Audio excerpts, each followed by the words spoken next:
tagal ko nang kinikimkim ang pagod at bigat sa loob ko, habang pilit kong inaayos ang lahat. Unti-unti naman akong nauubos.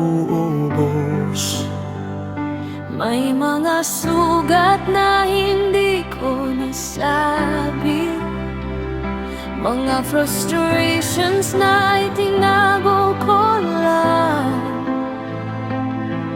hanggang sa isang araw bigla na lang sumabog lahat ng sakit.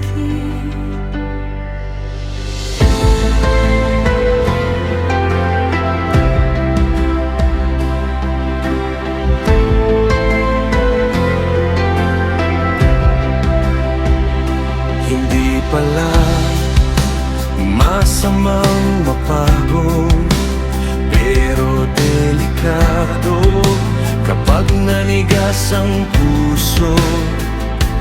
Kapag galit at hurt na ang humahawak, mas madaling makasakit ng iba.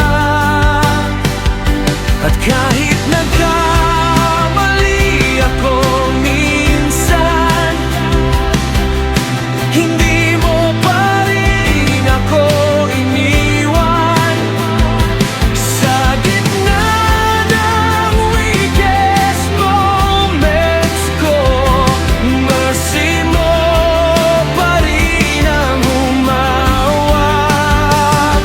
Kapag hindi ko na kayang pigilan, ikaw ang nagpapakalma sa akin.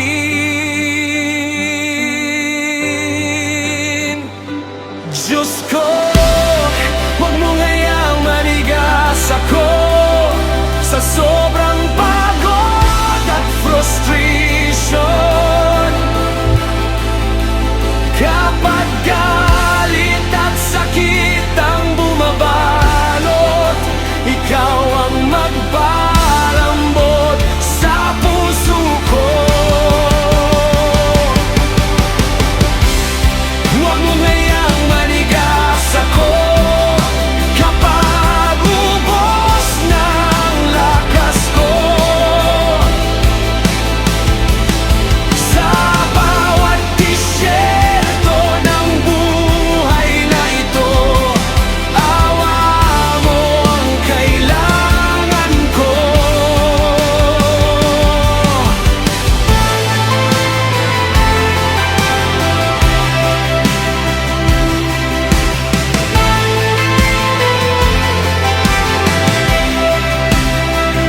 Minsan hindi ko gusto ang sarili ko, kapag nakakasakit ako dahil sa pain. Pero habang lumalapit ako sa iyo, mas natutong akong maghilom. At kahit may consequences ang mali ko, hindi doon natatapos ang story ko. Dahil sa bawat pagkabasag ko, may grace ka pa ring dala. Kapag hinahawakan mo ang puso ko, may peace kahit sa gitna ng bagyo.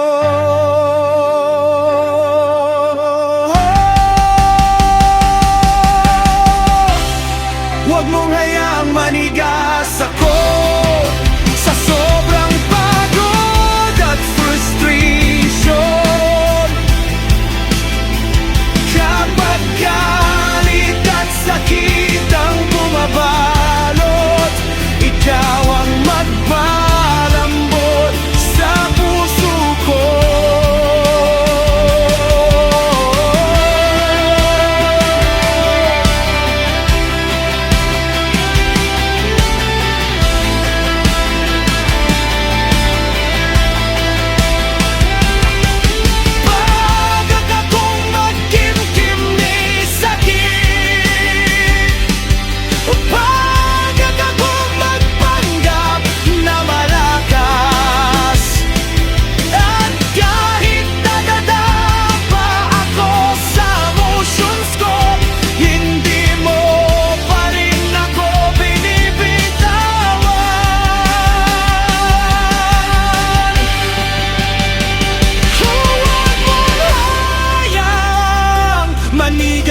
ko ang patuyo, ang puso ko.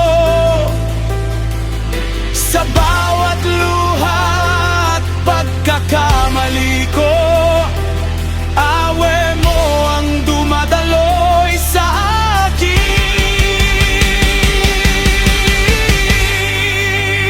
Sa gitna ng disyerto, may tubig ka pa ring dala.